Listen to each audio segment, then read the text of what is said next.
Hello ಗೆಳೆಯರೆ, ತಮ್ಮೆಲ್ಲರಿಗೂ ಲಾ excellence IAS ಪ್ರಸ್ತುತಪಡಿಸುವ ದ ಹಿಂದೂ ಸುದ್ದಿ ವಿಶ್ಲೇಷಣೆಗೆ ಸ್ವಾಗತ. ಇಂದು ನಾವು ಡಿಸೆಂಬರ್ 30, 2020 ಸುದ್ದಿ ವಿಶ್ಲೇಷಣೆಯನ್ನು ನೋಡಲಿದ್ದೇವೆ. ಇಂದಿನ ಮೊದಲನೇ article, INCOIS launches digital ocean. So ಈ ಆರ್ಟಿಕಲ್ನಲ್ಲಿ Indian national centre for information services ಅನ್ನುವಂತಹ ಒಂದು ಸಂಸ್ಥೆ ಡಿಜಿಟಲ್ ಓಷನ್ ಅನ್ನುವಂತಹ ಒಂದು ಪ್ರಾಜೆಕ್ಟನ್ನು ಲಾಂಚ್ ಮಾಡಿರುವಂತಹ ನಿಟ್ಟಿನಲ್ಲಿ ಈ ಆರ್ಟಿಕಲ್ನ ನಾವು ಅರ್ಥೈಸ್ಕೊಳ್ಳಬೇಕಾಗಿರುವಂಥದ್ದು. ಇಲ್ಲಿ ಕೊಟ್ಟಿರುವಂತಹ ವಿಷಯ ನಮಗೆ GS paper 3 science and technology ಸೆಕ್ಷನಲ್ಲಿ ತುಂಬ ಮುಖ್ಯವಾಗಿರುವಂತಹದ್ದು. ಸೊ ಇಲ್ಲಿ ನಾವು ಅರ್ಥ ಮಾಡ್ಕೋಬೇಕಾಗಿರುವಂಥದ್ದು ಡಿಜಿಟಲ್ ಓಷನ್ ಪ್ರಾಜೆಕ್ಟ್ ಅಂದರೆ ಏನು ಆ್ಯಂಡ್ ಇನ್ಕೋಯಸ್ ಏನು ಕೆಲಸ ಮಾಡುತ್ತದೆ.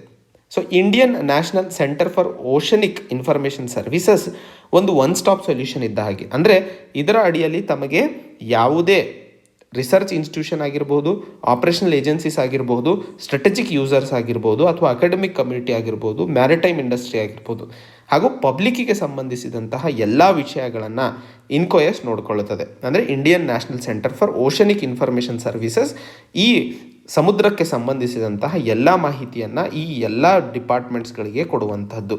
ಹಾಗೆ ಈ ಒಂದು ಸಂಸ್ಥೆ ಈಗ ಡಿಜಿಟಲ್ ಓಷನ್ ಪ್ರಾಜೆಕ್ಟನ್ನು ಲಾಂಚ್ ಮಾಡಿದೆ. ಇದರ ಅಡಿಯಲ್ಲಿ ಸಮುದ್ರದಲ್ಲಿ ಆಗ್ತಾ ಇರುವಂತಹ ಬದಲಾವಣೆಗಳು ಹಾಗೂ ಅಲ್ಲಿಂದ ಕಲೆಕ್ಟ್ ಮಾಡ್ತಿರುವಂತಹ ಡೇಟಾನಲ್ಲಿ ಒಂದು ಸೈಂಟಿಫಿಕ್ ಎವಲ್ಯೂಷನನ್ನು ಈ ಆರ್ಟಿಕಲಲ್ಲಿ ಡಿಸ್ಕಸ್ ಮಾಡ್ತಾ ಇರುವಂಥದ್ದು. ಸೊ ಓಷನೋಗ್ರಫಿಕ್ ಡೇಟಾ ಅಂತ ಏನು ಕರಿತೀವೋ ಆ ಓಷನೋಗ್ರಫಿಕ್ ಡೇಟಾ ಇದ್ದಾಗ ನಮ್ಮ ಹತ್ರ ಸಮುದ್ರಗಳಲ್ಲಿ ಎಲ್ಲೆಲ್ಲಿ ಮೀನುಗಳ ಝೋನ್ಗಳು ಹೆಚ್ಚಾಗಿದ್ದಾವೆ ಹಾಗೂ ಓಷನ್ ಸ್ಟೇಟ್ ಫೋರ್ಕಾಸ್ಟ್ ಸಮುದ್ರದಲ್ಲಿ ಆಗ್ತಾ ಇರುವಂತಹ ಬದಲಾವಣೆಗಳ ಬಗ್ಗೆ ಮುಂಚೆನೇ ಅರ್ಥ ಮಾಡ್ಕೊಳ್ಳೋದಾಗಿರಬಹುದು. ಹಾಗೆ ಅಲೆಗಳು, ಅತಿ ಎತ್ತರವಾದ ಅಲೆಗಳು ಯಾವಾಗ ಸಮಯದಲ್ಲಿ ಬರ್ತವೆ ಆ್ಯಂಡ್ ಮೀನುಗಾರರು ಯಾವಾಗ ಸಮುದ್ರಕ್ಕೆ ಹೋಗಬಹುದು, ಹಾಗೆ ಸುನಾಮಿಗೆ ಸಂಬಂಧಿಸಿದಂತಹ ಮಾಹಿತಿ ಆಗಿರಬಹುದು, ಆಯಿಲ್ ಸ್ಪಿಲ್ ಅಡ್ವರ್ಸರೀಸ್ ಯಾವುದೇ ಒಂದು ತೈಲದ ಆದಂತಹ ಅನುಭವ ಅಥವಾ ಅನಾಹುತಗಳನ್ನು ಹೇಗೆ ತಡೆ ಹಿಡಿಯಬಹುದು ಅಥವಾ ಆದಾಗ ಅದರ ಬಗ್ಗೆ ಮಾಹಿತಿ ಆಗಿರಬಹುದು. ಇವೆಲ್ಲವುಗಳನ್ನು ಒಂದು ಹೊಸ ತಂತ್ರಜ್ಞಾನ ಮತ್ತು ಒಂದು ಟೂಲನ್ನು ಡೆವಲಪ್ ಮಾಡಿರುವಂಥದ್ದು ಈ ಒಂದು ಡಿಜಿಟಲ್ ಓಷನ್ ಟೆಕ್ನಾಲಜಿ. ಸೊ ಈ ಎಲ್ಲ ಕ್ಷೇತ್ರಗಳಲ್ಲಿ ಡಿಜಿಟಲ್ ಓಷನ್ ಟೆಕ್ನಾಲಜಿ ಅನುಕೂಲವಾಗಲಿದೆ. ಇದರ ಅಡಿಯಲ್ಲಿ INCOIS, Indian national centre for oceanic information services, ಸಮುದ್ರದಲ್ಲಿ ಇರುವಂತಹ ಡೇಟಾ ಇಂಟಿಗ್ರೇಷನ್ ಏನಿದೆ, 3D ಮತ್ತು 4D ವಿಜುವಲೈಸೇಷನನ್ನು ಡೇಟಾ ಅನಾಲಿಸಿಸ್ ಮಾಡಿ ಓಷನೋಗ್ರಫಿಕ್ ಫೀಚರ್ಸನ್ನು ಮಲ್ಟಿಪಲ್ ಸೋರ್ಸಸ್ಗಳಿಗೆ ತನ್ನ ಮಾನಿಟರಿಂಗ್ ಡಿವೈಸಸ್ಗಳ ಮೇಲೆ ರಿಮೋಟ್ ಸೆನ್ಸಿಂಗನ್ನು ಆಧರಿಸಿ ಕೊಡಲಿದೆ ಅನ್ನುವಂತಹ ಮಾಹಿತಿಯನ್ನು ಇಲ್ಲಿ ಅರ್ಥೈಸ್ಕೊಳ್ಳಬೇಕಾಗಿರುವಂಥದ್ದು. ಮುಖ್ಯವಾಗಿ ಸಮುದ್ರಕ್ಕೆ ಸಂಬಂಧಿಸಿದಂತಹ ಅಥವಾ ಓಷನೋಗ್ರಫಿಗೆ ಸಂಬಂಧಿಸಿದಂತಹ ಫೀಚರ್ಸ್ ಆಗಿರ್ಬೋದು, ಆರ್ಥಿಕವಾಗಿ ಮತ್ತು ಮೀನುಗಾರರ ಜೀವನದಲ್ಲಿ ಅಥವಾ ಮೀನುಗಾರರಿಗೆ ಮಾಹಿತಿಯನ್ನು ಏನು ಸರಿಯಾಗಿ ಹಾಗೂ ಅಕ್ಯುರೇಟಾಗಿ ಎಫಿಷಿಯೆಂಟಾಗಿ ತಲುಪಿಸುವ ಅವಶ್ಯಕತೆ ಇದೆಯೋ ಆ ನಿಟ್ಟಿನಲ್ಲಿ department of science and technology, union minister for science and technology ಆದಂತಹ ಹರ್ಷವರ್ಧನ್ ಅವರು ಈ ಪ್ರಾಜೆಕ್ಟನ್ನು ಲಾಂಚ್ ಮಾಡಿರುವಂಥದ್ದು ಇಲ್ಲಿ ಅರ್ಥೈಸ್ಕೊಳ್ಳಬೇಕಾಗಿರುವಂಥದ್ದು. ಮುಂದಿನ article, resilient supply chain as pandemic lessons. So ಈ ಆರ್ಟಿಕಲ್ನಲ್ಲಿ ಕೋವಿಡ್-19 ಪ್ಯಾಂಡಮಿಕ್ನ ನಂತರ ನಮಗೆ ಸಪ್ಲೈ ಚೈನಿನ ಮಹತ್ವ ಏನು ಅನ್ನುವಂಥದ್ದನ್ನು ಅರ್ಥೈಸ್ಕೊಂಡಿದ್ದೀವಿ. ಯಾಕಂದರೆ ಭಾರತ ಬಹಳಷ್ಟು ವಿಷಯಗಳಲ್ಲಿ ಒಂದಿಷ್ಟು ಚೈನಾ ಮೇಲೆ ಡಿಪೆಂಡ್ ಆಗಿರೋ ಕಾರಣದಿಂದಾಗಿ ಸಪ್ಲೈ ಚೈನ್ನಲ್ಲಿ ಆದಂತಹ ಡಿಸ್ರಪ್ಷನ್ ಅಥವಾ ಆದಂತಹ ಕ್ರೈಸಿಸ್ನಿಂದಾಗಿ ಭಾರತ ಆಟೋಮೊಬೈಲ್ ಕ್ಷೇತ್ರ ಆಗಿರಬಹುದು, ಫಾರ್ಮಸ್ಯೂಟಿಕಲ್ ಕ್ಷೇತ್ರ ಆಗಿರಬಹುದು, ಅಲ್ಲಿ ಬಹಳ ಹೊಡೆತವನ್ನು ತಿಂದಿರುವಂಥದ್ದು. ಸೊ ಆ ಸಂದರ್ಭದಲ್ಲಿ ಈಗ ಪ್ರಪಂಚದಲ್ಲಿ ಏನೇನು ಸಪ್ಲೈ ಚೈನಿಗೆ ಸಂಬಂಧಿಸಿದಂತೆ ಬದಲಾವಣೆಗಳು ಆಗ್ತಿದ್ದಾವೆ, ಹಾಗೆ ಭಾರತದ ಆರ್ಥಿಕ ವ್ಯವಸ್ಥೆ ಮತ್ತು ಗ್ಲೋಬಲ್ ಎಕಾನಮಿಯಲ್ಲಿ ಈ ಡಿಸ್ರಪ್ಷನ್ಸನ್ನು ಕಡಿಮೆ ಮಾಡೋದಾಗಿರಬಹುದು ಹಾಗೂ ರಿಲಯಬಿಲಿಟಿಯನ್ನು ಹೆಚ್ಚಿಗೆ ಮಾಡುವಂತಹ ಕ್ರಮಗಳನ್ನು ಹೇಗೆ ತರಲು ಸಾಧ್ಯವಿದೆ ಅನ್ನುವಂತಹ ವಿಷಯವನ್ನು ಈ ಆರ್ಟಿಕಲಲ್ಲಿ ನಾವು ಮುಖ್ಯವಾಗಿ ಡಿಸ್ಕಸ್ ಮಾಡ್ತಾ ಇರುವಂಥದ್ದು. ಇಲ್ಲಿ ನಾವು ತಿಳ್ಕೊತಾ ಇರುವಂತಹ ವಿಷಯ GS ಪೇಪರ್ 3 ಎಕಾನಮಿ ಇನ್ಫ್ರಾಸ್ಟ್ರಕ್ಚರ್ ಮಾಡೆಲ್ಸಲ್ಲಿ ನಮಗೆ ಅತಿ ಮುಖ್ಯವಾಗಲಿದೆ. ಹಾಗೆ ಇಲ್ಲಿ ಹೇಗೆ ಸಪ್ಲೈ ಚೈನ್ಗಳು ಎರಡೂ ರೀತಿಯಾಗಿ ಡಿಸ್ರಪ್ಟ್ ಆಗಬಹುದು ಅಥವಾ ಕ್ರೈಸಿಸಿಗೆ ಒಳಗಾಗಬಹುದು. ಒಂದು ನ್ಯಾಚುರಲ್ ಆಗಿರಬಹುದು, ಎರಡನೇದು ಮ್ಯಾನ್ ಮೇಡ್ ಆಗಿರಬಹುದು. ನ್ಯಾಚುರಲ್ಲಿಗೆ ಉದಾಹರಣೆಗೆ ತಗೊಂಡಾಗ ಜಪಾನಿನಲ್ಲಿ ಆದಂತಹ ಒಂದು 2011ರಲ್ಲಿ ಒಂದು ಅರ್ಥಕ್ವೇಕ್ ಆಗಿತ್ತು, ಗ್ರೇಟ್ ತೊಹೋಕು ಅರ್ಥಕ್ವೇಕ್ ಅಂತ ಹೇಳಿ. ತದನಂತರ ಒಂದು ಸುನಾಮಿಯೂ ಸಹ ಅಲ್ಲಿ ಕಂಡು ಬಂದಿತ್ತು. ಅದರಿಂದಾಗಿ ಫುಕುಶಿಮಾದಲ್ಲಿ ಆದಂತಹ ಒಂದು ನ್ಯೂಕ್ಲಿಯರ್ ಡಿಸಾಸ್ಟರ್ ಬಗ್ಗೆ ನಾವು ನ್ಯೂಸ್ಗಳಲ್ಲಿ ಓದ್ತಾನೆ ಇರ್ತೀವಿ. ಇದರಿಂದಾಗಿ ಜಪಾನೀಸ್ ಆಟೋಮೊಬೈಲ್ ಎಕ್ಸ್ಪೋರ್ಟ್ಸ್ ಏನು ಆಗಬೇಕಾಗಿತ್ತೋ ಯುನೈಟೆಡ್ ಸ್ಟೇಟ್ಸಿಗೆ ಅದರಲ್ಲಿ ಬಹಳಷ್ಟು ಹೊಡೆತ ಬಿದ್ದಿದ್ದನ್ನು ನಾವು ನೋಡಿದ್ವಿ. ಹಾಗೆ ಇದೇ ಸಂದರ್ಭದಲ್ಲಿ ಮ್ಯಾನ್ ಮೇಡ್ ಡಿಸಾಸ್ಟರ್ಸ್ಗಳ ಬಗ್ಗೆಯೂ ನಾವು ಓದ್ತೀವಿ. ಈಗ ಅರ್ಮಾಕೋ ಆಯಿಲ್ ರಿಫೈನರಿ ಇದು ಸೌದಿ ಅರೇಬಿಯಾದಲ್ಲಿದೆ. ಸೆಪ್ಟೆಂಬರ್ 2019ರಲ್ಲಿ ಅಲ್ಲೊಂದು ಟೆರರಿಸ್ಟ್ ಅಟ್ಯಾಕ್ ಆಗಿತ್ತು. ಆವಾಗ ಆ ಒಂದು ಆಯಿಲ್ ರಿಫೈನರಿಯಿಂದ ಪ್ರತಿದಿನ $5.7 ಮಿಲಿಯನ್ ಬ್ಯಾರಲ್ಗಳಷ್ಟು ಆಯಿಲ್ ಪ್ರೊಡಕ್ಷನ್ ಆಗ್ತಿತ್ತು. ಆ ಒಂದು ಅಟ್ಯಾಕ್ನಿಂದಾಗಿ ಆ ಒಂದು ಬ್ಯಾರಲ್ಗಳ ಸಂಖ್ಯೆಯಲ್ಲಿ ಕಡಿತವಾಗಿರೋದ್ರಿಂದ ಅಥವಾ ಸ್ತಬ್ಧವಾಗಿರೋದ್ರಿಂದ ಸ್ಟಾಕ್ ಮಾರ್ಕೆಟ್ ಪೂರ್ತಿಯಾಗಿ ಹೊಡೆತ ಬಿದ್ದಿತ್ತು. ಅದರಿಂದಾಗಿ ಪ್ರಪಂಚದಲ್ಲಿ ತೈಲ ಬೆಲೆಯ ಹೆಚ್ಚಳ ತುಂಬ ಕಂಡಿತ್ತು. ಹಾಗೆ ಚೈನಾ ಈಗ ಸಪ್ಲೈ ಚೈನ್ ಪೊಲಿಟಿಕ್ಸ್, ಯಾಕಂದರೆ ಸಪ್ಲೈ ಚೈನಲ್ಲಿ ಅತಿ ಮಹತ್ತರ ಪವರನ್ನು ಹೊಂದಿರುವಂತಹ ಚೈನಾ ಸಪ್ಲೈ ಚೈನ್ ಪೊಲಿಟಿಕ್ಸನ್ನು ಆಟವಾಡ್ತಾ ಇದೆ. ಅದಕ್ಕೆ ಉದಾಹರಣೆಯಾಗಿ ಜಾಪನೀಸ್ ಎಂಟರ್ಪ್ರಿನರ್ಸ್ಗಳು ಇದಕ್ಕೆ ಒಂದು ಪಾಠವನ್ನು ಕಲ್ತಿದ್ರು. 2010ರಲ್ಲಿ ಚೈನೀಸ್ ಫಿಶಿಂಗ್ ಟ್ರಾವಲರ್ಲ ಕ್ಯಾಪ್ಟನ್ ಆದಂತಹವರನ್ನ ಜಾಪನೀಸ್ ಅವರು ಅರೆಸ್ಟ್ ಮಾಡಿದರು ಅಥವಾ ಡಿಟೆನ್ಷನಿಗೆ ಒಳಪಡಿಸಿದರು. ಯಾಕಂದರೆ ಆ ಒಂದು ಶಿಪ್ಪು ಸೆನಕಾಕು ಅನ್ನುವಂತಹ ಒಂದು ಐಲ್ಯಾಂಡಿಗೆ ಹತ್ತಿರವಾಗಿ ಹೋಗಿತ್ತು. ಆ ಒಂದು ಡಿಟೆನ್ಷನ್ ಆದ ನಂತರ ಚೈನೀಸ್ ಸರ್ಕಾರ ಏನು ರೇರ್ ಅರ್ಥಿಗೆ ಸಂಬಂಧಿಸಿದಂತಹ ಎಕ್ಸ್ಪೋರ್ಟ್ಸ್ಗಳು ಜಪಾನೀಸಿಗೆ ಆಗಬೇಕಾಗಿತ್ತೋ ಅದನ್ನು ತಡೆ ಹಿಡಿದಿತ್ತು. ಆ ಸಂದರ್ಭದಲ್ಲಿ ಜಾಪನೀಸರಿಗೆ ಬೇರೆ ಅವಕಾಶನೇ ಇರಲಿಲ್ಲ, ಅವರನ್ನು ಬಿಟ್ಟು ಕಳಿಸೋದು ಬಿಟ್ಟು. ಹಾಗೆ ನೋವಲ್ ಕೊರೋನಾ ವೈರಸ್ ಯಾವಾಗ ಬ್ರೇಕ್ಔಟ್ ಆಯಿತು, ತದನಂತರ ಚೈನಾದಿಂದ ಆಗುವಂತಹ ಎಲ್ಲ ಎಕ್ಸ್ಪೋರ್ಟ್ಸ್ಗಳ ಸಪ್ಲೈ ಚೈನ್ ಏನಿತ್ತು ಅದು ಮುಚ್ಚೋಯಿತು. ಅದಕ್ಕೆ ಭಾರತದಲ್ಲಿ ಆಟೋಮೊಬೈಲ್ ಕ್ಷೇತ್ರ, ಎಲೆಕ್ಟ್ರಾನಿಕ್ಸ್ ಮತ್ತು ವೈಟ್ ಗೂಡ್ ಸೆಕ್ಟರ್ ಏನಿದೆಯೋ ಇವು ಬಹಳ ಹೊಡೆತ ತಿಂದವು. ಹಾಗೆ ಭಾರತ ಫಾರ್ಮಾಸ್ಯೂಟಿಕಲ್ ಸೆಕ್ಟರ್ಗೆ ಸಂಬಂಧಿಸಿದಂತೆ ಬಹಳ ಮುಂಚೂಣಿಯಲ್ಲಿದೆ. ಆದರೆ ಆಕ್ಟಿವ್ ಫಾರ್ಮಾಸ್ಯೂಟಿಕಲ್ ಇಂಗ್ರೀಡಿಯೆಂಟ್ಸ್ ಅನ್ನುವಂತಹ ಒಂದಿಷ್ಟು ಪದಗಳಿಗೆ ಅಥವಾ ನಮ್ಮ ಫಾರ್ಮಾಸ್ಯೂಟಿಕಲ್ ಸೆಕ್ಟರ್ನಲ್ಲಿ ಪ್ರೊಡಕ್ಷನಿಗೆ ಬೇಕಾದಂತಹ ಒಂದಿಷ್ಟು ಐಟಮ್ಸ್ಗಳು ನಮಗೆ ಚೈನಾದಿಂದನೇ ಬೇಕಾಗಿರೋದ್ರಿಂದ ಸಪ್ಲೈ ಚೈನ್ನಲ್ಲಿ ಆದಂತಹ ವ್ಯತ್ಯಾಸಗಳಿಂದಾಗಿ ನಾವು ಅದನ್ನು ಇಂಡಸ್ಟ್ರಿನ ಮುನ್ಸಾಗಿಸಲು ಸಾಧ್ಯವಾಗಲಿಲ್ಲ. ಹಾಗೆ ಈಗ US ಮತ್ತು ಚೈನಾ ನಡುವೆ ಆದಂತಹ ಟೆನ್ಷನ್ಸ್ಗಳಿಂದಲೂ ಸಹ ಸಪ್ಲೈ ಚೈನ್ನಲ್ಲಿ ಬದಲಾವಣೆಗಳನ್ನು ಕಾಣ್ತಾ ಇದ್ದೀವಿ. ಚೈನಾ ಸೆಮಿ ಕಂಡಕ್ಟರ್ ಮ್ಯಾನುಫ್ಯಾಕ್ಚರರ್ ಆಗಿ ಅತಿ ದೊಡ್ಡ ಮಾರುಕಟ್ಟೆಯಾಗಿದೆ. ಹಾಗೆ US ಈ ಒಂದು ಮೈಕ್ರೋಚಿಪ್ಸ್ಗಳನ್ನು ಚೈನಾಗೆ ಎಕ್ಸ್ಪೋರ್ಟ್ ಮಾಡೋದನ್ನು ನಿಲ್ಲಿಸ್ಬಿಡ್ತು.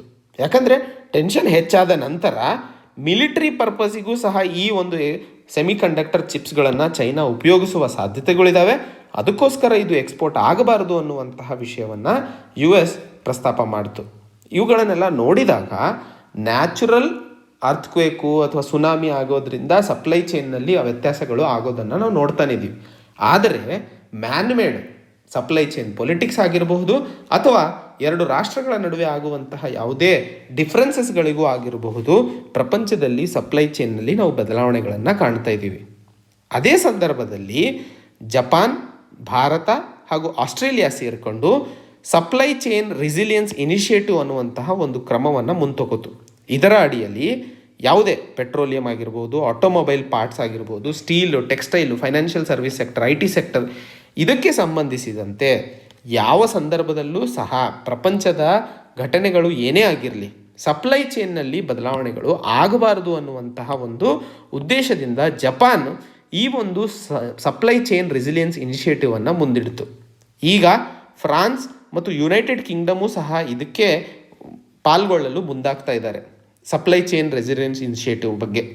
ಹಾಗೆ ಈ ಸಂದರ್ಭದಲ್ಲಿ ಅರ್ಥೈಸ್ಕೊಳ್ಳಬೇಕಾಗಿರುವಂಥದ್ದು ಜಿಯೋ ಪೊಲಿಟಿಕ್ಸ್ ಮತ್ತು ಜಿಯೋ ಎಕಾನಮಿಕ್ಸ್ ಏನಿದೆ ಅವು ಎರಡು ಪ್ಯಾರಲಲಿ ನಡ್ಕೋತವೆ. ಈ ಸಂದರ್ಭದಲ್ಲಿ ಹೆನ್ರಿ ಕಿಸೆಂಜರ್ ಅವರು ಹೇಳುವಂತಹ ಪ್ರಿನ್ಸಿಪಲ್ ಆಫ್ ಲಿಂಕೇಜ್ ಬಗ್ಗೆ ಮಾತಾಡ್ತಾರೆ. 1969ರಲ್ಲಿ ನಿಕ್ಸನ್ ಯಾವಾಗ US ರಾಷ್ಟ್ರಪತಿಗಳಾಗಿ ಸರ್ಕಾರಕ್ಕೆ ಅಥವಾ ಪವರನ್ನು ತಗೋತಾರೋ ಆ ಸಂದರ್ಭದಲ್ಲಿ ಸೋವಿಯತ್ ಯೂನಿಯನ್ನು ಈ ರಾಷ್ಟ್ರಗಳಿಂದಾಗಿ ಕಂಪ್ಯೂಟಿಂಗಿಗೆ ಸಂಬಂಧಿಸಿದಂತಹ ಒಂದು ಟೆಕ್ನಾಲಜಿಯ ಆಕ್ಸೆಸನ್ನು ಕೇಳ್ತಾರೆ.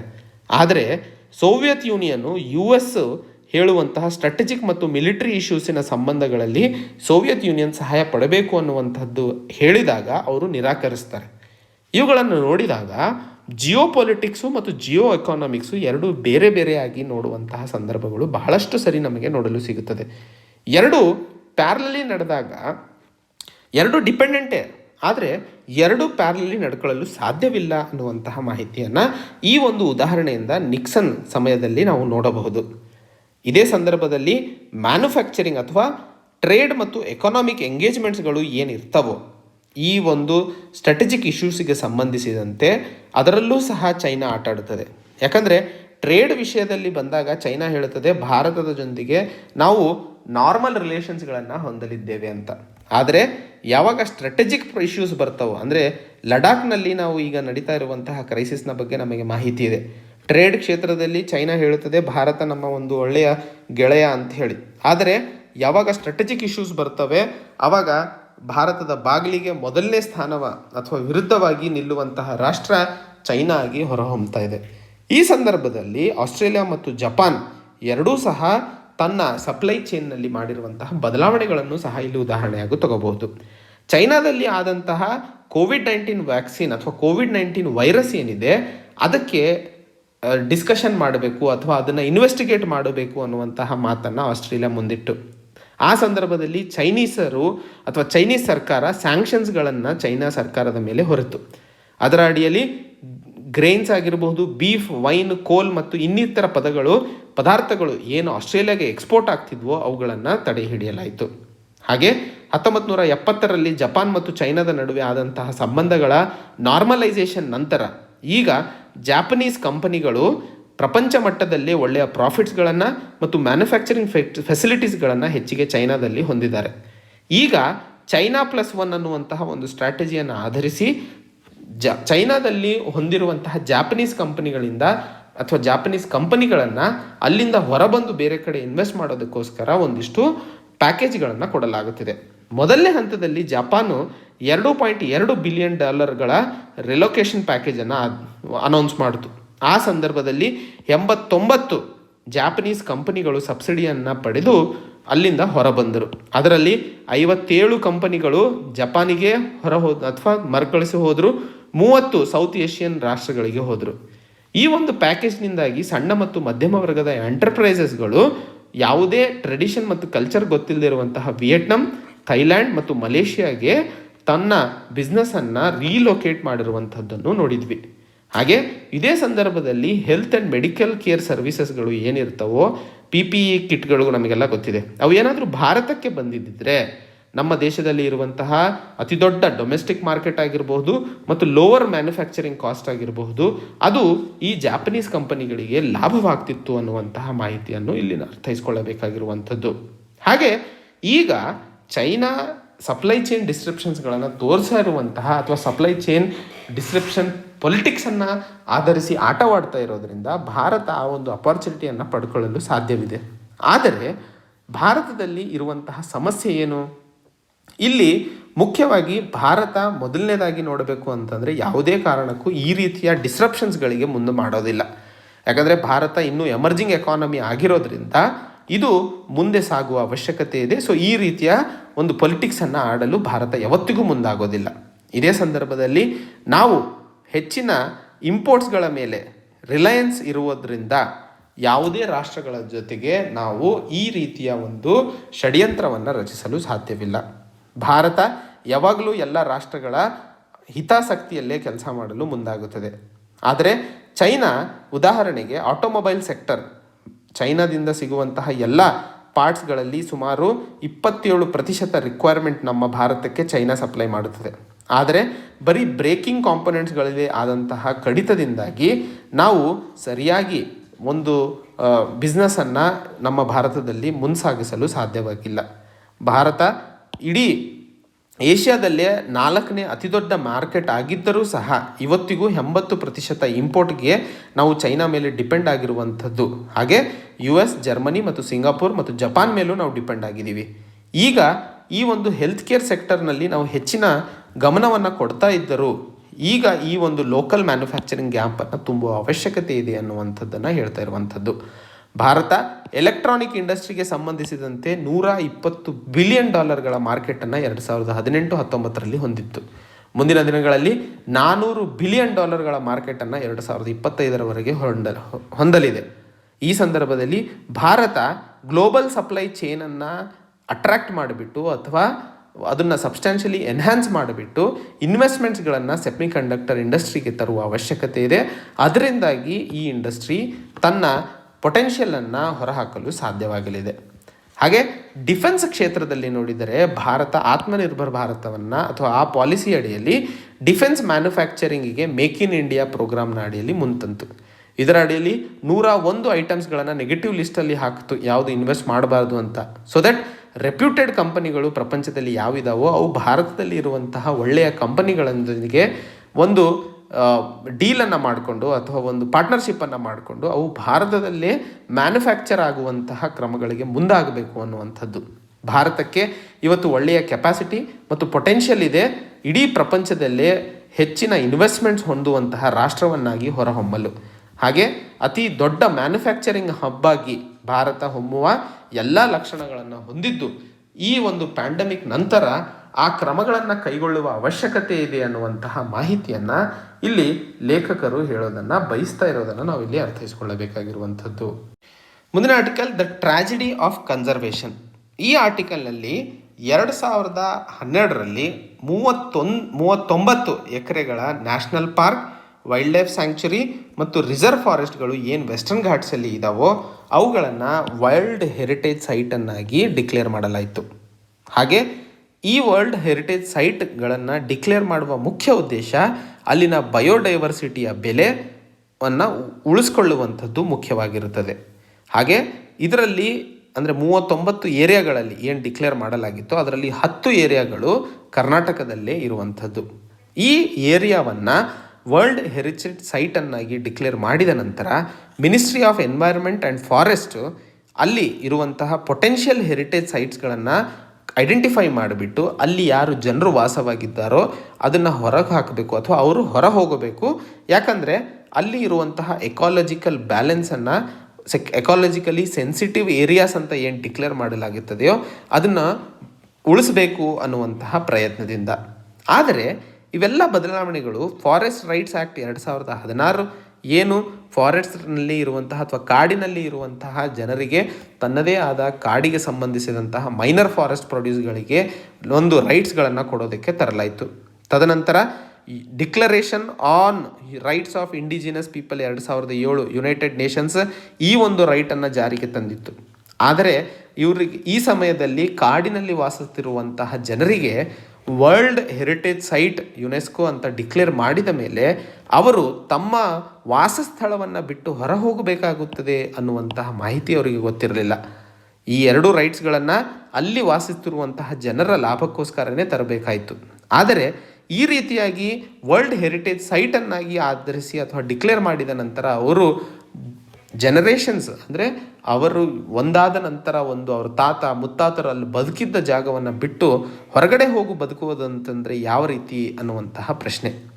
ಅದಕ್ಕೂ ಮುಂಚೆ ಕರ್ನಾಟಕದಲ್ಲಿ ನಾವು ಪರ್ಟಿಕ್ಯುಲರ್ಲಿ ವಲ್ನರಬಲ್ ಟ್ರೈಬಲ್ ಗ್ರೂಪ್ಸ್ ಅನ್ನುವಂತಹ ಒಂದು ಕೆಟಗರಿಯನ್ನು 44.2% ಟ್ರೈಬಲ್ ಪಾಪ್ಯುಲೇಷನನ್ನು ಕಾಣ್ತೀವಿ. ಇಡೀ ಕರ್ನಾಟಕದಲ್ಲಿ ಇರುವಂತಹ ಟ್ರೈಬಲ್ ಪಾಪ್ಯುಲೇಷನ್ನು ಒಟ್ಟು ಜನಸಂಖ್ಯೆಯನ್ನು ಆಧರಿಸಿ ನೋಡಿದರೆ 6.95%. ವೆಸ್ಟರ್ನ್ ಘಾಟ್ಸ್ನಲ್ಲಿ ಹೆಚ್ಚಿನ PVTG ಗ್ರೂಪ್ಗಳು ಉಳ್ಕೊಂಡಿದ್ದಾವೆ. ಗೌಲೀಸ್, ಕುನ್ಬೀಸ್, ಹಲಕ್ಕಿ ಒಕ್ಕಲ, ಕರೆ ಒಕ್ಕಲ, ಕುನ್ಬಿ ಮತ್ತು ಕುಲ್ವಾಡಿ ಮರಾಠಿ ಅನ್ನುವಂತಹ ಟ್ರೈಬಲ್ ಕಮ್ಯುನಿಟೀಸ್ ಅಲ್ಲಿ ಇರೋದನ್ನು ನಾವು ನೋಡ್ತಾ ಇದ್ದೀವಿ. ಫಾರೆಸ್ಟ್ ರೈಟ್ಸನ್ನು ಆಧಾರದ ಅಥವಾ ಫಾರೆಸ್ಟ್ ರೈಟ್ಸ್ ಆ್ಯಕ್ಟ್ 2006 ಅಡಿಯಲ್ಲಿ ಎಲ್ಲ ಫಾರೆಸ್ಟ್ ಡ್ವೆಲ್ಲರ್ಸ್ ಯಾರಿದ್ದಾರೋ ಅವರು ಅಂದರೆ ಡಿಸೆಂಬರ್ 13, 2005 ಮುಂಚೆ ಯಾರು ಕಾಡಿನಲ್ಲಿ ವಾಸಿಸ್ತಾ ಇದ್ರೋ ಅಥವಾ ಕಾಡಿನ ನೆಲದ ಮೇಲೆ ತಮ್ಮ ಜೀವನವನ್ನು ನಡೆಸ್ತಾ ಇದ್ರೋ ಅವರಿಗೆ ಮಾತ್ರ ಫಾರೆಸ್ಟ್ ಡ್ವೆಲ್ಲರ್ಸ್ ಅಂತ ಡೆಫಿನೇಷನನ್ನು ಕೊಡಲಾಯಿತು. ಈ ಸಂದರ್ಭದಲ್ಲಿ ಇವರೆಲ್ಲರೂ ಕಾಡಿನಲ್ಲಿ ಸಿಗುವಂತಹ ಮೈನರ್ ಫಾರೆಸ್ಟ್ ಪ್ರೊಡ್ಯೂಸ್ಗಳ ಮೇಲೆ ಡಿಪೆಂಡ್ ಆಗ್ತಾ ಇದ್ರು. ಕರ್ನಾಟಕ ಫಾರೆಸ್ಟ್ ರೈಟ್ ಆ್ಯಕ್ಟನ್ನು ಸರಿಯಾಗಿ ಇಂಪ್ಲಿಮೆಂಟ್ ಮಾಡೋದರಲ್ಲಿ ವಿಫಲವಾಗಿದೆ ಅನ್ನುವಂತಹ ಮಾಹಿತಿಯನ್ನು ಸಹ ಈ ಆರ್ಟಿಕಲಲ್ಲಿ ನಾವು ನೋಡಬಹುದು. ಏಪ್ರಿಲ್ 30, 2018 ಮಿನಿಸ್ಟ್ರಿ ಆಫ್ ಟ್ರೈಬಲ್ ಅಫೇರ್ಸ್ನ ರಿಪೋರ್ಟ್ ನೋಡಿದರೆ ಕರ್ನಾಟಕ ರಾಜ್ಯದಲ್ಲಿ 5.7% ಕ್ಲೇಮ್ಸ್ ಅಥವಾ 70% ಕ್ಲೇಮ್ಸ್ಗಳನ್ನು ತೆಗೆದುಹಾಕಿದ್ದಾರೆ. ಒಟ್ಟು ಕ್ಲೇಮ್ಸ್ಗಳು 5.7% ಆಗಿದ್ವು. ಅದರಲ್ಲಿ 70% ಸುಮ್ಮನೆ ವಜಾ ಮಾಡಿಬಿಟ್ಟಿದ್ದಾರೆ. ಅಂದರೆ ಟ್ರೆಡಿಷ್ನಲ್ ಫಾರೆಸ್ಟ್ ಡ್ವೆಲ್ಲರ್ಸಿಗೂ ಮತ್ತು ಟ್ರೈಬಲ್ ಪಾಪ್ಯುಲೇಷನಿಗೂ ಇರುವಂತಹ ಕ್ಲೇಮ್ಸ್ಗಳನ್ನು ನೋಡಿದಾಗ ಇಲ್ಲಿ ಸಿಗಬೇಕಾದಂತಹ ಬೆಲೆ ಈ ಟ್ರೈಬಲ್ ಪಾಪ್ಯುಲೇಷನಿಗೆ ಇವರಿಬ್ಬರಿಗೂ ಸಮವಾಗಿ ನೋಡಿದಾಗ ಅವರಿಬ್ಬರ ಮಧ್ಯೆ ಇರುವಂತಹ ಟ್ರೆಡಿಷನ್ನು ಕಲ್ಚರು ಬೇರೆಯಾಗಿದೆ. ಇವುಗಳ ಒಂದು ಡಿಪೋಸಿಷನ್ ನೋಡಿದಾಗ ಅಂದರೆ 17.5% ಕ್ಲೇಮ್ಗಳನ್ನು ಸೆಟಲ್ಡ್ ಅಂತ ಸರ್ಕಾರ ತೋರಿಸ್ತದೆ. ಆದರೆ ಉಳಿದಂತಹ ಬೇರೆ ಕ್ಲೇಮ್ಸ್ಗಳು ಯಾವುದೇ ಎವಿಡೆನ್ಸ್ ಇಲ್ಲ ಅನ್ನುವಂತಹ ಮಾತನ್ನು ಹೇಳಿ ತೆಗೆದುಹಾಕೋದ್ರಿಂದ ಅಲ್ಲಿನ ಬುಡಕಟ್ಟು ಜನಾಂಗಕ್ಕೆ ಯಾವುದೇ ಆಧಾರ ಇಲ್ಲ ಅನ್ನುವಂತಹದ್ದನ್ನು ಸಹ ನಾವು ನೋಡ್ತಾ ಇದ್ದೀವಿ. ಈಗ ವರ್ಲ್ಡ್ ಹೆರಿಟೇಜ್ ಸೈಟ್ ಅಂತ ಹೇಳಿ ಯುನೆಸ್ಕೋ ಡಿಕ್ಲೇರ್ ಮಾಡಿದ ನಂತರ ಅಲ್ಲಿನ ಬಯೋಡೈವರ್ಸಿಟಿಯ ಬೆಲೆಯನ್ನು ನಮಗೆ ಕಾಪಾಡಲು ಸಾಧ್ಯವಾಗುತ್ತದೆ ಅನ್ನುವಂತಹ ಮಾಹಿತಿಯನ್ನು ಹೇಳ್ತಾ ಇದ್ದೀವಿ. ಆದರೆ ಅದು ಎಷ್ಟರ ಮಟ್ಟಿಗೆ ಸರಿ? ಸ್ಪಿರಿಚುವಲಿ ಮತ್ತು ಇಂಟಿಗ್ರೇಟೆಡ್ ವೇಯಲ್ಲಿ ಅದನ್ನು ಕಾಪಾಡಬೇಕು ಅಂತಂದರೆ ಅಲ್ಲಿನ ಲೋಕಲ್ ಪಾಪ್ಯುಲೇಷನ್ನ ಅವಶ್ಯಕತೆ ಇದೆ ಅಂತ ಹೇಳಿ ಗ್ಲೋಬಲ್ ಎನ್ವೈರ್ಮೆಂಟ್ ಔಟ್ಲುಕ್ ರಿಪೋರ್ಟ್ 5 ಹೇಳ್ತದೆ. ಇವುಗಳನ್ನು ನೋಡಿದಾಗ ಮುಖ್ಯವಾಗಿ ಅರ್ಥೈಸಿಕೊಳ್ಳಬೇಕಾಗಿರುವಂಥದ್ದು, ನ್ಯಾಚುರಲ್ ಹ್ಯಾಬಿಟ್ಯಾಟ್ನಲ್ಲಿ ಬದುಕುವಂತಹ ಈ ಒಂದು ಬುಡಕಟ್ಟು ಜನಾಂಗ ಬರೀ ಅವರ ಜೀವನವನ್ನು ಕಾಪಾಡಿಕೊಳ್ಳೋದಲ್ಲದೆ ಬಯೋಡೈವರ್ಸಿಟಿಯನ್ನು ಸಹ ಕಾಪಾಡೋದಕ್ಕೆ ತುಂಬ ಮುಖ್ಯವಾಗಿದ್ದಾರೆ ಅನ್ನುವಂಥದ್ದು. ಫಾರೆಸ್ಟ್ ರೈಟ್ನ ಆ್ಯಕ್ಟ್ನ ಅಡಿಯಲ್ಲಿ ಹೇಳ್ತಾ ಇರುವಂತಹ ಡೆಡ್ಲೈನ್ ಡಿಸೆಂಬರ್ 13, 2005 ಮುಂಚೆ ಯಾರ್ಯಾರು ಅಲ್ಲಿ ಉಳ್ಕೊಂಡಿದ್ರೋ ಅವರಿಗೆ ಎಲ್ಲಿ ಅಧಿಕಾರ ಇದೆ ಅಂತ ಹೇಳಿ. ಆದರೆ ಅವರು ಪಡೆದಿರುವಂತಹ ಭೂಮಿಯ ಪ್ರತಿಶತವನ್ನು ನೋಡಿದಾಗ ಸರ್ಕಾರ dam, railway line, road, power ಪ್ಲ್ಯಾಂಟ್ಗಳಿಗೆ ಕಟ್ಟಲು ಅಲ್ಲಿ ಕಾಡಿನ ಜಮೀನನ್ನು ಏನು ಜಪ್ತಿ ಮಾಡ್ತಿದೆಯೋ ಅದರ ಸಂಖ್ಯೆ ತುಂಬ ಜಾಸ್ತಿಯಾಗಿದೆ. ಗವರ್ಮೆಂಟ್ ರೆಕಾರ್ಡ್ಗಳನ್ನು ನೋಡಿದರೆ 43 ಲಕ್ಷ ಹೆಕ್ಟರ್ ಲ್ಯಾಂಡ್ಗಳ ಕಾಡಿನ ಜಮೀನನ್ನು ಲೀಗಲಿ ಅಥವಾ ಇಲ್ಲೀಗಲಿ 1990 ಮುಂಚೆ ಫಾರೆಸ್ಟ್ ಕನ್ಸರ್ವೇಷನ್ ಆ್ಯಕ್ಟ್ ಯಾವಾಗ ಜಾರಿಗೆ ಬಂತೋ ಅದಕ್ಕೂ ಮುಂಚೆನೇ ಕಬ್ಜಾ ಮಾಡಲಾಗಿದೆ. ಇವುಗಳನ್ನು ನೋಡಿದರೆ ಫಾರೆಸ್ಟ್ ಕನ್ಸರ್ವೇಷನ್ ಆ್ಯಕ್ಟ್ ಬಂದ ನಂತರ ಈ ಕಬ್ಜಾ ಕಮ್ಮಿ ಆಗಬೇಕಿತ್ತು. ಆದರೆ ಇವತ್ತು ಸಹ ಫಾರೆಸ್ಟ್ ಕನ್ಸರ್ವೇಷನ್ ಆ್ಯಕ್ಟ್ ಪೂರ್ತಿಯಾಗಿ ಇನ್ವಾಲ್ವ್ ಅಥವಾ ಇಂಪ್ಲಿಮೆಂಟೇಷನ್ ಆಗದೇ ಇರೋ ಕಾರಣಕ್ಕೆ ಕಾಡಿನ ಪ್ರಜಾತಿ ಹಾಳಾಗ್ತಾ ಇರೋದನ್ನು ನಾವು ಇವತ್ತಿಗೂ ನೋಡ್ತಾ ಇದ್ದೀವಿ. ಸೊ ಒಟ್ಟಾರೆಯಲ್ಲಿ ಅರ್ಥ ಮಾಡ್ಕೋಬೇಕಾಗಿರುವಂಥದ್ದು, ಬರೀ ವೆಸ್ಟರ್ನ್ ಘಾಟ್ಸನ್ನು ವರ್ಲ್ಡ್ ಹೆರಿಟೇಜ್ ಸೈಟನ್ನಾಗಿ ಡಿಕ್ಲೇರ್ ಮಾಡಿ ಅಲ್ಲಿನ ಬಯೋಡೈವರ್ಸಿಟಿಯನ್ನು ಉಳಿಸೋ ಉದ್ದೇಶದಿಂದ ಜನರ ಏನು ಹಕ್ಕಿದೆಯೋ ಅಥವಾ ಬುಡಕಟ್ಟು ಜನಾಂಗಕ್ಕೆ ಆ ಕಾಡಿನಲ್ಲಿ ತಮ್ಮ ಒಂದು ಮನೆಯಲ್ಲಿ ಬದುಕುವ ಹಕ್ಕಿದೆಯೋ ಅದನ್ನು ಕಸ್ಕೊಳ್ಳಲು ಎಷ್ಟರ ಮಟ್ಟಿಗೆ ಸರಿ ಅನ್ನುವಂತಹ ಮಾಹಿತಿಯನ್ನು ಇಲ್ಲಿ ಅರ್ಥೈಸ್ಕೊಳ್ಳಬೇಕಾಗಿರುವಂಥದ್ದು. ಡೈವರ್ಸಿಟಿಯನ್ನು ಕಾಪಾಡೋದಕ್ಕೆ ಹಾಗೂ ಜನರ ರೈಟ್ಸನ್ನು ಕಾಪಾಡುವಂಥದ್ದು ಅಥವಾ ವರ್ಲ್ಡ್ ಹೆರಿಟೇಜ್ ಸೈಟನ್ನಾಗಿ ಎಕಾಲಜಿಕಲಿ ಇಂಪಾರ್ಟೆಂಟ್ ಸೈಟ್ಸ್ಗಳನ್ನು ಕಾಪಾಡೋದು ಎಷ್ಟು ಮುಖ್ಯವೋ, ಜನರು ವಾಸಿಸ್ತಾ ಇರುವಂತಹ ಕಾಡಿನಲ್ಲಿ ಅವರ ಜೀವನಕ್ಕೆ ಬೇಕಾದಂತಹ ಹಕ್ಕುಗಳನ್ನು ಕೊಡುವಂಥದ್ದು ಅಷ್ಟೇ ಸರ್ಕಾರದ ಕೆಲಸ ಅನ್ನುವಂಥದ್ದನ್ನು ಈ ಆರ್ಟಿಕಲಲ್ಲಿ ಹೇಳ್ತಾ ಇರುವಂಥದ್ದು. ಒಟ್ಟಾರೆ ಸರ್ಕಾರ ಜನರ ಅಥವಾ ಕಾಡಿನಲ್ಲಿ ಬದುಕ್ತಾ ಇರುವಂತಹ ಬುಡಕಟ್ಟು ಜನಾಂಗ ಮತ್ತು ನೈಸರ್ಗಿಕ ಎನ್ವೈರ್ಮೆಂಟ್ನ ಬೆಲೆಯನ್ನು, ಟ್ರಸ್ಟನ್ನು ಬೆಳೆಸುವಂತಹ ಅವಶ್ಯಕತೆ ಇದೆ. ಅದರಿಂದಾಗಿ ಕಾಡನ್ನು ಎಲ್ಲರಿಗೂ ಸಮಾನವಾಗಿ ಆಕ್ಸೆಸ್ ಮಾಡುವಂಥದ್ದು, ಸಮಾನವಾಗಿ ಡಿಸ್ಟ್ರಿಬ್ಯೂಟ್ ಮಾಡಿಕೊಳ್ಳುವಂತಹ ಶಕ್ತಿ ಹಾಗೂ ಪ್ರಾವಧಾನಗಳು ಸಿಗಲು ಸಾಧ್ಯವಿದೆ ಅನ್ನುವಂತಹ ಮಾಹಿತಿಯನ್ನು ಈ ಆರ್ಟಿಕಲಲ್ಲಿ ನಾವು ಒಟ್ಟಾರೆ ಅರ್ಥೈಸ್ಕೊಳ್ಳಬೇಕಾಗಿರುವಂಥದ್ದು. ಮುಂದಿನ article the broken bonds of democracy.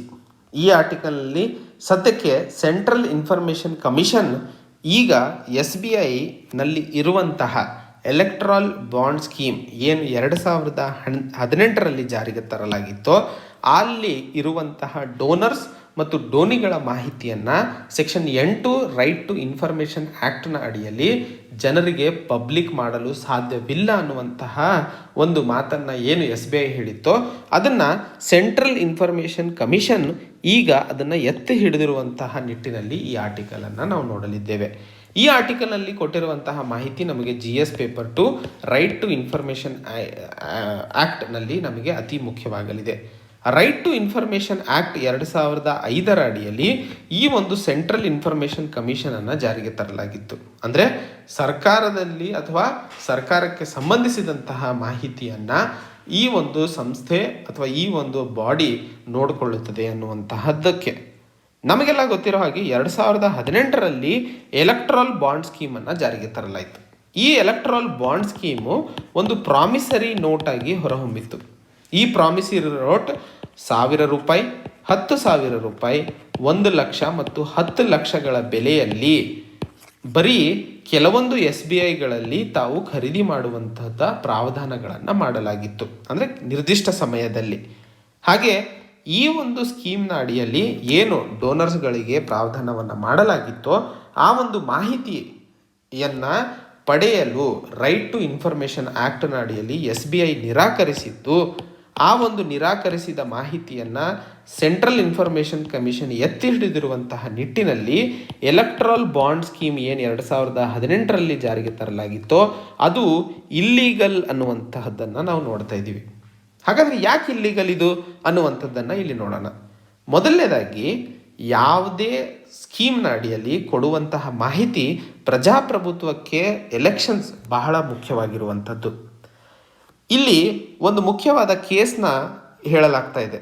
ಮೊದಲನೇದಾಗಿ, people's union for civil liberties versus union of India 2013. ಈ ಒಂದು ಕೇಸ್ನಲ್ಲಿ ಉಚ್ಚ ನ್ಯಾಯಾಲಯವು ಅಂದರೆ supreme court freedom of speech and expression ಅಂತಂದರೆ ಅಲ್ಲಿ freedom of right of voters to secure information ಅನ್ನುವಂತಹ ಮಾಹಿತಿಯನ್ನು ಹೇಳಿತ್ತು. ಅಂದರೆ ಬರೀ ಫ್ರೀಡಮ್ ಆಫ್ ಸ್ಪೀಚ್ ಆ್ಯಂಡ್ ಎಕ್ಸ್ಪ್ರೆಷನ್ನ ಅಡಿಯಲ್ಲಿ ಬರೀ ಮಾತಾಡೋದು ಅಥವಾ ಎಕ್ಸ್ಪ್ರೆಸ್ ಮಾಡೋದಲ್ಲ, ಎಲ್ಲ ವೋಟ್ ಮಾಡುವಂತಹ ವ್ಯಕ್ತಿಗಳಿಗೆ ಎಲೆಕ್ಷನ್ಗೆ ಸಂಬಂಧಿಸಿದಂತಹ ಮಾಹಿತಿಯನ್ನು ಪಡುವಂತಹ ಹಕ್ಕಿದೆ. ಆದರೆ ನಮಗೆಲ್ಲ ಗೊತ್ತಿರೋ ಹಾಗೆ ವೋಟ್ ಮಾಡ್ತಾ ಇರುವಂತಹ ಎಲೆಕ್ಟರ್ಸಿಗೆ ಅಥವಾ ವೋಟರ್ಸಿಗೆ ಎಲ್ಲ ಕ್ರಿಮಿನಲ್ ಕೇಸಸ್ಗಳ ಬಗ್ಗೆ ಮಾಹಿತಿ ಪಡೆಯುವ ಪ್ರಾವಧಾನವು ಕ್ಯಾಂಡಿಡೇಟ್ಸ್ಗಳ ಬಗ್ಗೆ ಇದೆ. ಅದೇ ನಿಟ್ಟಿನಲ್ಲಿ ಅವರಿಗೆ ಸಿಗುವಂತಹ ಆರ್ಥಿಕ ಸಹಾಯ ಎಲ್ಲಿಂದ ಬರ್ತಾ ಇದೆ ಅನ್ನುವಂಥದ್ದು ಸಹ ಈ ಒಂದು ಜಡ್ಜ್ಮೆಂಟ್ನ ಅಡಿಯಲ್ಲಿ ಹೇಳಲಾಗಿದೆ ಅನ್ನುವಂತಹ ಮಾಹಿತಿಯನ್ನು ಲೇಖಕರು ಇಲ್ಲಿ ತಿಳಿಸ್ತಾ ಇರುವಂಥದ್ದು. ಹಾಗೆ SBI ಈಗ ಸದ್ಯಕ್ಕೆ ನಾನು ಹೇಳಿದ ಹಾಗೆ ಸೆಕ್ಷನ್ 8 RTI ಆ್ಯಕ್ಟ್ನ ಅಡಿಯಲ್ಲಿ ಮಾಹಿತಿಯನ್ನು ಹೊರಹಾಕಲು ಸಾಧ್ಯವಿಲ್ಲ ಅನ್ನುವಂತಹ ಮಾತನ್ನು ಹೇಳಿರುವಂಥದ್ದು. ಆದರೆ ಸೆಕ್ಷನ್ 8 ಸಬ್ ಕ್ಲಾಸ್ 2ರ ಅಡಿಯಲ್ಲಿ ನೋಡಿದರೆ ಯಾವಾಗಲೇ ಪಬ್ಲಿಕ್ ಇಂಟ್ರೆಸ್ಟ್ ಏನಾದರೂ ಪ್ರೊಟೆಕ್ಟ್ ಮಾಡ್ತಾ ಇರುವಂತಹ ಇಂಟ್ರೆಸ್ಟ್ಗಿನ ಹೆಚ್ಚಿಗೆ ಆಗಿದ್ದಲ್ಲಿ ಆ ಒಂದು ಮಾಹಿತಿಯನ್ನು ಹೊರಹಾಕಬೇಕು ಅನ್ನುವಂತಹ ಪ್ರಾವಧಾನವನ್ನು ಸೆಕ್ಷನ್ 8 ಸಬ್ ಕ್ಲಾಸ್ 2ರ ಅಡಿಯಲ್ಲಿ ಪ್ರಾವಧಾನ ಮಾಡಲಾಗಿದೆ. ಹಾಗಾದರೆ ಎಲೆಕ್ಷನ್ ಅಥವಾ ಎಲೆಕ್ಟ್ರಲ್ ಬಾಂಡ್ ಸ್ಕೀಮ್ನ ಅಡಿಯಲ್ಲಿ ಇರುವಂತಹ ಮಾಹಿತಿ ಪಬ್ಲಿಕ್ ಇಂಟ್ರೆಸ್ಟ್ನಲ್ಲಿ ತುಂಬ ಮುಖ್ಯವಾಗಿದೆ ಆ್ಯಂಡ್ ಅದನ್ನು ಹೊರಹಾಕುವ ಅವಶ್ಯಕತೆ ಇದೆ ಅನ್ನುವಂತಹದ್ದನ್ನು ಇಲ್ಲಿ ಅರ್ಥೈಸ್ಕೊಳ್ಳಬೇಕಾಗಿರುವಂಥದ್ದು. ಈಗ ಸೆಂಟ್ರಲ್ ಇನ್ಫಾರ್ಮೇಷನ್ ಕಮಿಷನರ್ ಹೇಳ್ತಾ ಇರುವಂಥದ್ದು ಅಥವಾ ಕಮಿಷನ್ ಹೇಳ್ತಾ ಇರುವಂಥದ್ದು ಪಬ್ಲಿಕ್ ಇಂಟ್ರೆಸ್ಟ್ ಈ ಡಿಸ್ಪ್ಯೂಟ್ನಲ್ಲಿ ಅಥವಾ ಈ ಮ್ಯಾಟರ್ನಲ್ಲಿ ಇದೆಯಾ ಇಲ್ಲ ಅಂತ.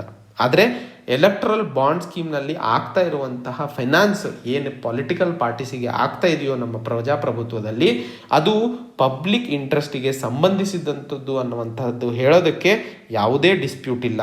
ಈ RTI ಆ್ಯಕ್ಟ್ನಲ್ಲಿ ಪೊಲಿಟಿಕಲ್ ಪಾರ್ಟೀಸನ್ನು ಪಬ್ಲಿಕ್ ಅಥಾರಿಟಿಯನ್ನಾಗಿ ಕನ್ಸಿಡರ್ ಮಾಡಬೇಕು ಅನ್ನುವಂಥದ್ದು ಮೊದಲಿಂದನೂ ಹೇಳ್ಕೊತಾ ಬಂದಿದ್ದೀವಿ. ಹಾಗಾದರೆ ಈ ಪಬ್ಲಿಕ್ ಅಥಾರಿಟೀಸಿಗೆ ಎಲ್ಲಿಂದ ಹಣ ಬರ್ತಾ ಇದೆ, ಯಾರು ಕೊಡ್ತಿದ್ದಾರೆ ಆ್ಯಂಡ್ ಅದನ್ನು ಹೇಗೆ ಉಪಯೋಗಿಸಲಾಗುತ್ತಿದೆ ಅನ್ನುವಂತಹ ವಿಷಯವನ್ನು ಹೇಳುವಂಥದ್ದು ಎಲ್ಲ ಪಬ್ಲಿಕ್ ಅಥಾರಿಟಿಗಳ ಒಂದು ರೆಸ್ಪಾನ್ಸಿಬಿಲಿಟಿ ಆಗಿರುತ್ತದೆ. ಈ ಸಂದರ್ಭದಲ್ಲಿ ಚೀಫ್ ಅಥವಾ ಸೆಂಟ್ರಲ್ ಇನ್ಫಾರ್ಮೇಷನ್ ಕಮಿಷನ್ನು SBI ಹೇಳಿದ ಹಾಗೆ ಮಾಹಿತಿಯನ್ನು ನಾವು ಪಡೆದಿರುವಂಥದ್ದು ಬರೀ ಕಾಪಾಡೋದಕ್ಕೋಸ್ಕರ, ಎರಡನೇದು ಈ ಮಾಹಿತಿ ಪಬ್ಲಿಕ್ ಇಂಟ್ರೆಸ್ಟಿಗೆ ಅಲ್ಲ ಅನ್ನುವಂತಹ ಮಾತನ್ನು ಸೆಂಟ್ರಲ್ ಇನ್ಫಾರ್ಮೇಷನ್ ಕಮಿಷನು ಎತ್ತಿ ಹಿಡಿತಾ ಇದೆ ಅಂತಂದರೆ ಈ ಸಂದರ್ಭದಲ್ಲಿ ನಮ್ಮ ಪ್ರಜಾಪ್ರಭುತ್ವದ ಏನು ಬೆಳವಣಿಗೆ ಅಥವಾ ನಡಿಕೆ ಇದೆಯೋ ಅದರಲ್ಲಿ ಪ್ರಶ್ನೆಗಳು ಹುಟ್ಟುವಂಥದ್ದನ್ನು ನಾವು ನೋಡ್ತಾ ಇರುವಂಥದ್ದು. ಹಾಗೆ ಈಗ ಸೆಂಟ್ರಲ್ ಇನ್ಫಾರ್ಮೇಷನ್ ಕಮಿಷನೂ ಸಹ ಈ ಮಾಹಿತಿಯನ್ನು ಹೊರಹಾಕಲು ಸಿದ್ಧವಾಗಿಲ್ಲ ಅಂತಂದಾಗ ಕೊನೆಗೆ ಉಳಿಯುವಂತಹದ್ದು ಸುಪ್ರೀಂ ಕೋರ್ಟಿಗೆ ಹೋಗೋದು ಮಾತ್ರ. ಸುಪ್ರೀಂ ಕೋರ್ಟಿಗೆ ಈಗ ಅಸೋಸಿಯೇಷನ್ ಫಾರ್ ಡೆಮೊಕ್ರೆಟಿಕ್ ರಿಫಾರ್ಮ್ಸ್ ಮತ್ತು ಕಮ್ಯುನಿಸ್ಟ್ ಪಾರ್ಟಿ ಆಫ್ ಇಂಡಿಯಾ ಮಾರ್ಕ್ಸಿಸ್ಟ್ಗಳು ಹೋಗ್ತಾ ಇರುವಂಥದ್ದು 2 ಡಿಫ್ರೆಂಟ್ ಬಾಡಿಗಳು. ಇವೆಲ್ಲವನ್ನು ಒಂದು ಮಾಡಿ ಸುಪ್ರೀಂ ಕೋರ್ಟ್ ಇದರ ಬಗ್ಗೆ ಡಿಸೈಡ್ ಮಾಡಲಿದೆ. ಆದರೆ ಇಲ್ಲಿ ಅರ್ಥವಾಗಿಸ್ಕೊಳ್ಳಬೇಕಾಗಿರುವಂಥದ್ದು 2017ರಲ್ಲಿ ಎಲೆಕ್ಷನ್ ಕಮಿಷನ್ ಆಫ್ ಇಂಡಿಯಾ ಹೇಳಿತ್ತು, ಎಲೆಕ್ಷನ್ ಕಮಿಷನ್ ಅಥವಾ ಎಲೆಕ್ಟ್ರಲ್ ಬಾಂಡ್ ಸ್ಕೀಮ್ನ ಅಡಿಯಲ್ಲಿ ಯಾವೆಲ್ಲ ರಾಜಕೀಯ ಪಕ್ಷಗಳು ಫಂಡಿಂಗನ್ನು ಪಡಿತಾ ಇದ್ದಾವೋ ಅವೆಲ್ಲರೂ ಅದನ್ನು ಪಬ್ಲಿಕ್ ಮಾಡಬೇಕು. ಆವಾಗಲೇ ಪಾರದರ್ಶಕತೆ ಮತ್ತು ಅಕೌಂಟಬಿಲಿಟಿ ಎಲೆಕ್ಷನ್ ಪ್ರೋಸೆಸ್ನಲ್ಲಿ ಹೆಚ್ಚಾಗಲು ಸಾಧ್ಯವಿದೆ. ಅದನ್ನು ಮುಚ್ಚಿಡುವಂಥದ್ದು ಸರಿ ಅಲ್ಲ ಅನ್ನುವಂಥದ್ದನ್ನು 2017ರಲ್ಲೇ 3 ವರ್ಷಗಳ ಕೆಳಗೆ ಹೇಳಿತ್ತು. ಆದರೆ ಇದುವರೆಗೂ ಅದರ ಬಗ್ಗೆ ಯಾವುದೇ ಒಂದು ಬದಲಾವಣೆಗಳಾಗಲಿ ಉಚ್ಚ ನ್ಯಾಯಾಲಯವು ಮಾತನ್ನಾಗಲಿ ಹೇಳಿರಲಿಲ್ಲ. ಇವತ್ತು ಫ್ರೀ ಆ್ಯಂಡ್ ಫೇರ್ ಡೆಮೊಕ್ರೆಟಿಕ್ ಪ್ರೋಸೆಸ್ಸನ್ನು ಭಾರತದಲ್ಲಿ ಮುಂಸಾಗಿಸಬೇಕು ಅಂತಂದರೆ ರಾಜಕೀಯ ವ್ಯವಸ್ಥೆಯಲ್ಲಿ ಆಗ್ತಾ ಇರುವಂತಹ ಆರ್ಥಿಕ ವಹಿವಾಟಿನ ಬಗ್ಗೆ ಸರಿಯಾದ ಜ್ಞಾನವನ್ನು ವೋಟರ್ಸಿಗೆ ಕೊಡುವ ಅವಶ್ಯಕತೆ ಇದೆ.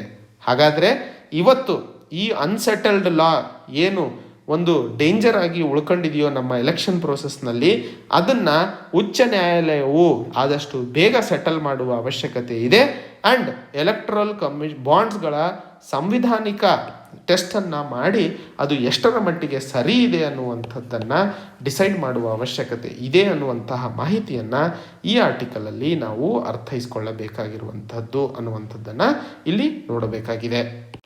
ಇದು ಇವತ್ತಿನ ಸುದ್ದಿ ವಿಶ್ಲೇಷಣೆಗಳೇ. ಮತ್ತೆ ಹೊಸ ಸಂಚಿಕೆಯೊಂದಿಗೆ ಭೇಟಿಯಾಗೋಣ. ಅಲ್ಲಿಯವರೆಗೆ ಜೈ ಹಿಂದ್, ಜೈ ಕರ್ನಾಟಕ.